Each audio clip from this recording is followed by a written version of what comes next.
Hi, my name is Cameron Carlson from AnimeLocation.tv. I'm here at Matsuricon 2023 with my very good pal, Mr. Tony Oliver. How you been? Doing really well, thanks. Actually, it's been a while since you and I have had the chance to sit down and chat. I was at Matsuricon 2018. How have you been in the last couple of years? Well, good, except for the world shutting down for a while. But other than that, it's been great. Yeah, so actually that kind of leads into the next question. As a director, with unfortunately coronavirus had put a really big damper on work. And one thing I remember was talking to Mary McLynn. She was working on Critical Role, and she had done like the first couple episodes. She said that ruined the entire. It didn't ruin the entire experience, but that lightning in a bottle moment of having everybody in the room and recording. As a director yourself, what did that mean for you? Like not being able to give direct, physical, visual, like actually behind the glass and looking at them and giving those directions. Well, it depends on what I'm doing. On anime, there was just very little difference because I'm still looking at them. I can still see them across the at least if we turn the cameras on, which we generally don't. But that's easier because it's one person at a time. It's always an interaction between two or three people. The Western animation I was doing at the time, that was tough because I was in the middle of finishing up Lego Friends that I was directing, and our last episode we had to do remotely, and it made a huge difference. And that, again, that lightning in the bottle, that the synergy that you get when you have actors all working together, that was missing. Yeah. We did the best we could. Unfortunately, we were in the last episode, so they knew their characters well and everything like that. But it still put a little bit of a damper on it. All right. On the other hand, it's also remarkable. My son is a gaffer in the movie industry, and my son-in-law is a set armorer. Yeah. And they were out of work for like a year and a half, where we were down for maybe 2-3 weeks. That stinks. And so, KG Tang posted. He says, "Who knew that being a voice actor, it was a great COVID thing to have, to do." We love KG. He's a great guy. We've had him on a couple times. Now, you happen to continue to work on Lupin, and it's a great series. How's it working on all the movies for such a long time?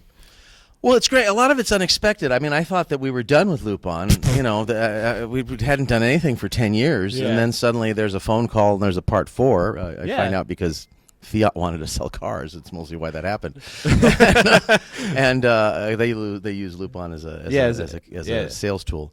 And then it just seemed to keep going, and so I'm really happy with it. And the TMS folks told me that they'd done a bit of a survey and they liked our cast. Yeah. So we get to do all the stuff right now. So I'm hoping I think there's a couple more movies that haven't been done, and I'm hoping to get to do those. But. Yeah, because we worked with one of your partners, Mr. Richard Epcar. He's such a wonderful. I love his character. It's hilarious, especially when somebody put a clip of all like really stuff. I was like, oh, boy, I don't know if this can be said sometimes anymore. Some of this stuff didn't age well. No. So in our last interview, you talked about your love of Star Trek, which John over here is way more of a Trekkie than I am, and it continues to go very strong. As a fan, how much fun is it to continue to see it evolve? I mean, we've got how many Lower Decks. Some more live action. Yeah, I haven't watched any of the animated stuff. But I like the storytelling. Yeah. And when they get it right, they get it right. So I was a big fan of Picard, and I watched all that. And the first season was interesting. The second season was a little convoluted, but it still took it. And then the third season, they got it. They nailed that thing, whatever that thing is that made us watch it. It sure was. It sure was. And so I have followed that, and I do. And I guess there's going to be another season, but it's not going to be about Picard because that's done. Yeah, because they really finished the Next Generation story completely. And that's what I grew up on. Yeah. I grew up on the Next Generation stuff because it was just so like I'm a kid. I'm not near like some of the adult concepts. But I think what it brought was as a child watching it, was definitely the education moment to it. I think somebody said Gene Roddenberry had always written his work as morality plays. He never wrote them as an actual long, continuous story. Every single episode was its small, mini morality story, and I think that still holds true. Every single Star Trek has held true to some sort of a morality, regardless if it's a long, continuous, multiple episode, story. Every single one is its own little vignette of morality, and I think that's true, and I think that's probably why a lot of Star Trek fans are the way they are. It's that morality stuff to it. And I think that's really cool. Have I watched Strange New Worlds? No, I have not watched Strange New Worlds yet. Yeah, so it's funny because I go through these work binges where I'm working, and I don't watch anything. Yeah. And then the little few times, and it's like, well, which one of these? I have to catch up with Mandalorian, but now I want to watch Discovery, but I had to finish Picard. It was just one of those things. So.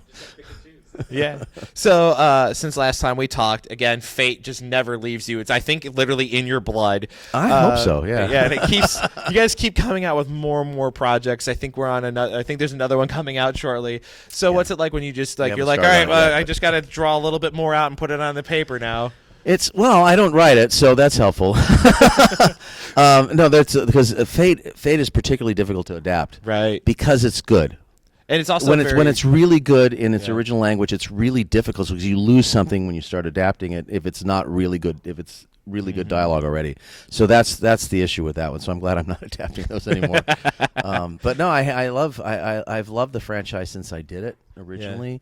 Yeah. Each one that comes out surprises me. Some of them I like, some of them I don't.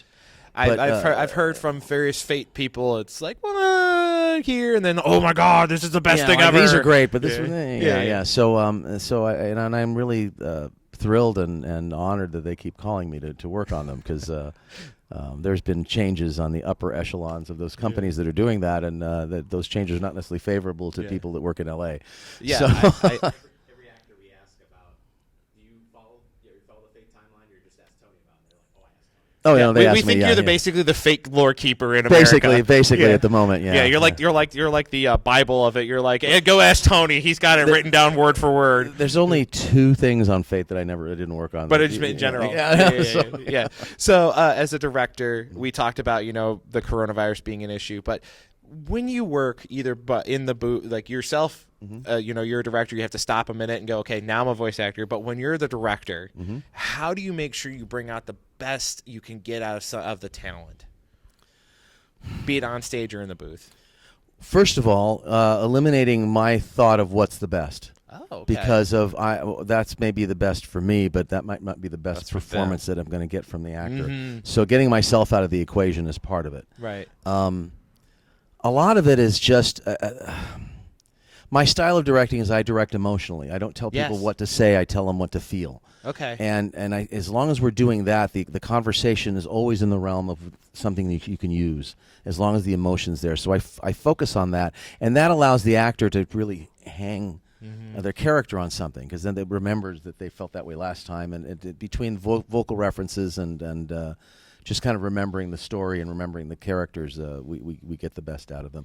And casting. I happen to be fortunate that almost everything I do is cast from somebody else who's much more skilled at casting than I am. And that helps a lot, because if the actors are already kind of there, it's just a matter of just kind of moving them. I don't know. A lot of directors take a lot of credit, but I give the credit to the actors. They're the ones that kind of bring it. Yeah. And my job's just kind of to get things out of the way so that they can bring it, and that's how I approach it. And I think that's how. I think that's probably one of the uniquer take we've heard from all our directing friends. Now, again, we mentioned you as a director, so sometimes you get to see the story and script before a number of the people. Do you feel that helps you with again? You said you don't cast as much as you used to. Yeah. Do you still feel that it helps you with any of that process? Sure, yeah, because if I have a chance to look, it depends on the show. Right. Something like because I direct Beyblade. Beyblade's pretty formulaic. It's for little kids. It's essentially the same basic plot over and over again. So for those, I just needed to watch half a dozen episodes, get a sense of it, and then I can go. Something like a Fate, or I need to watch the whole thing. Yeah. Because I need to have a deep understanding of the characters before I can aid an actor into finding that same depth. And so, it's very important for me to look. In fact, I'm starting a show next week, and I was watching episodes in my hotel room this weekend. still working while working. Yeah. So last time we talked, you mentioned you were working on kids' television shows. And again, you brought up Beyblade. How is it compared to working on, more, like we said, Fate's a little more mature compared to Beyblade? Just as examples. Yeah. How do you make sure that you're like, okay, kid, mature. Hopefully it's in the script. Hopefully the script is that way, so that helps. You get what I'm saying? Like when you're working on those, how do you, like when you talk to the actor, like, hey, remember, you're playing like a 3-year-old boy or a 3-year-old girl, like how do you work on that? Yeah, it's a character's a character, so right. So it's all about emotion, but The difference is that how deep do we go? Okay. For adults, the conversation about the character, what the character's feeling, has got to be a lot deeper because we're dealing with layering, and characters have histories, and it's a drama, so that history is important. And if it's anime, it's even more important because of the depth of storytelling there. When we're doing kids shows, it's I focus more on just the surface emotions, the ones that are presented, rather than the subtext. Although there's subtext there too. Even in Beyblade, actually, this last season was all subtexty and all that stuff, which was really interesting. But just by going deeper into in depth in the character when we're doing adult work. Yeah. And sometimes it's like, an actor is really kind of getting in their head about it, and I have to remind them, look, this is for 6-year-olds, so chill. We're going to be okay. You don't have to go that deep. No. We don't have child trauma to deal with. Exactly. So a really fun, just crazy show that I think a lot of fans might know about that you worked on was JoJo's Bizarre Adventure, and you got to see Star Ocean hit Netflix. What was the reaction to that? I honestly, I didn't watch it. I didn't watch it. I did I directed the first few episodes, and then it turned it over to a different director. Okay. And by then I was on to another show that I can't talk about. So I never got to watch it. I was so ingrained in the next show that I was doing. You're just like, yeah, it's an American show, and then it took a lot of focus. A lot of focus, yeah. Okay. Just kind of wrapping things up. We obviously know about NDAs, and you talked about that you can't talk about some shows. Is there anything like you really want fans to see like today? Today, wow! Most everything I've got's has been out already. Okay. So if you're a Beyblade fan, this last season is really good, and it's playing right now on Disney XD. It's especially if you've been watching it a while.